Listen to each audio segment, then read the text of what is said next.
Difficult तो है, difficulty को सॉल्व करना, प्रॉब्लम को सॉल्व करना ही तो आदमी का काम है। मैं कई दफ़ा सोचता हूँ कि जीवन में अप्स एंड डाउन्स आते हैं तो उसमें करेज कैसे लाना चाहिए। तो करेज लाने के लिए एक तो मैं आपको ये बात कहूँ कि जो काम आप डिफ़िकल्ट समझते हो उसको सबसे पहले करो। शुरू शुरू में थोड़ी दिक्कत आएगी, अच्छा नहीं लगेगा, लेकिन अगर आपने थोड़े दिन कर लिया कंसिस्टेंटली तो फिर आपकी आदत पड़ जाएगी। फिर आप कहोगे हाँ कोई प्रॉब्लम आए लेट मी सॉल्व, सॉल्यूशन देने में माहिर हो जाओगे और उनसे प्रॉब्लम से घबराओगे नहीं। जीवन व्यतीत करने के लिए, खुशी के लिए आपको कई चीज़ें करनी पड़ती हैं। अपनी हेल्थ को आप ठीक रखो, हेल्थ इज़ वेल्थ, ये पुराने ज़माने में की कहावत है, तब भी ठीक थी, आज भी ठीक है और कल भी it will be true. Health से बढ़ के कोई चीज़ नहीं। अगर आपकी हेल्थ ठीक नहीं तो whatever wealth you have, whatever other things you have are useless. तो हेल्थ को मेंटेन करने के लिए आपको क्या चाहिए? नंबर 1 स्लीप, 7 से 8 घंटे तक आपको सोना चाहिए, क्योंकि जो हम दिन में काम करते हैं तो एनर्जी लगाते हैं तो हमारे टिश्यूज़ थोड़े वीक हो जाते हैं, रिपेयर करने की ज़रूरत पड़ जाती है। तो रिपेयर करने के लिए क्या है, स्लीप बनी है। जिस समय हम सोते हैं तो अपने आप सारे टिश्यूज़, सब चीज़ और जो दिमाग की थकावट है वो दूर हो जाती है। तो जब हम उठते हैं तो एकदम फ्रेश फॉर अनदर डे। तो इसलिए 7 से 8 घंटे सोना ज़रूरी है। उसके बाद आपकी पर्सनैलिटी अच्छी होनी चाहिए। जब मैं कहता हूँ पर्सनैलिटी अच्छी होनी चाहिए, उसका मतलब ये है कि people should be happy to meet you, that you should be happy to meet people. How you will be happy to meet people? If you have good communication. आप लोगों से जो बात करोगे लोग सुनना चाहते हैं और आप उनको सुनना चाहते हो बिकॉज यू आर फोकस्ड। तो कम्युनिकेशन, इंटरैक्शन और ये इंटरपर्सनल स्किल्स के लिए बहुत इम्पॉर्टेंट है। इससे क्या है कि आपके रिलेशंस अपने दायरे में बढ़ेंगे और रिलेशंस बढ़ने से भी आपको खुशी मिलेगी। और एक चीज़ जिसमें कम्युनिकेशन में बहुत इम्पॉर्टेंट है वो ये है कि you should B a very good listener.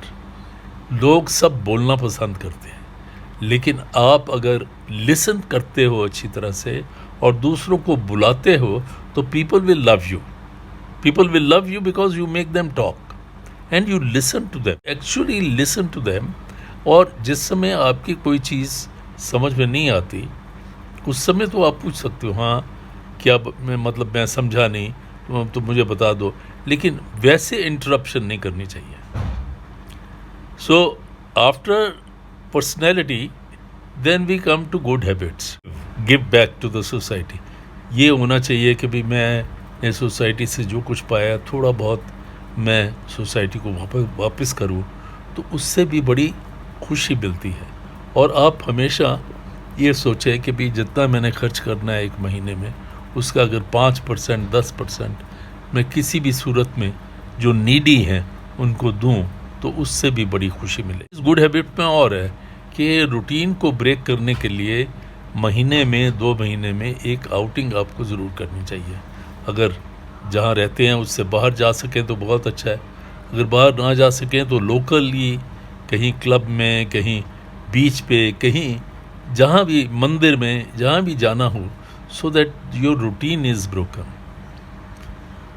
The next step is कि you should love your body, you should look after your body and self. आपको लगना चाहिए कि आप बहुत अच्छे हो, सुंदर हो, आपको अपने आप से प्यार होना चाहिए। तो कैसे होगा? आप अपनी स्किन का ध्यान रखें, साफ रखें, अच्छे कपड़े पहने। अच्छे कपड़े का मतलब ये नहीं है कि बहुत महंगे कपड़े पहने जो आपको सूट करते हैं। और आजकल तो इट्स वेरी सिंपल, आप गूगल में, नेट पे देखें कि आपकी जो बॉडी है उसके हिसाब से, आपका जो कंप्लेक्शन है उसके हिसाब से कौन से कलर्स और कौन सी फिट आपको सूट करती है, उस हिसाब से आप कपड़े बनाएं, कपड़े पहने। अच्छा, lastly pursuit of knowledge, this is very important. आपका ये होना चाहिए कि भाई मैं कम से कम एक किताब महीने में ज़रूर पढ़ूँगा, और सिर्फ किताब ही नहीं पढ़ूँगा, लेक्चर सुनूँगा। आजकल तो इतने अच्छे उस पे वीडियोस हैं यूट्यूब पे, तो you can choose channels, you can try to listen to. लेकिन बेकार के जो प्रोग्राम्स आते हैं टेलीविज़न पे, वो आपको अवॉइड करने चाहिए कि they will not lead you anywhere. अच्छा, लास्टली मैं ये कहूँगा कि एक जर्नल ज़रूर लिखें।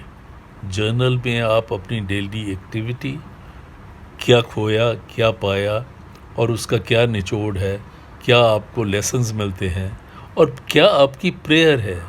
आप भगवान से, हर आदमी प्रेयर करता है कि क्या आपको चाहिए, भगवान से प्रे करो, उसमें कोई हर्ज नहीं है। ये उसको बिज़नेस मत समझो कि मैं ये प्रे करता हूँ, आप मुझे ये दे दो तो मैं ये दे दूँगा। नहीं, ऐसा नहीं। It's only praying to God which gives you peace, and I can assure you, your genuine prayer is always answered by Lord Almighty. Thank you.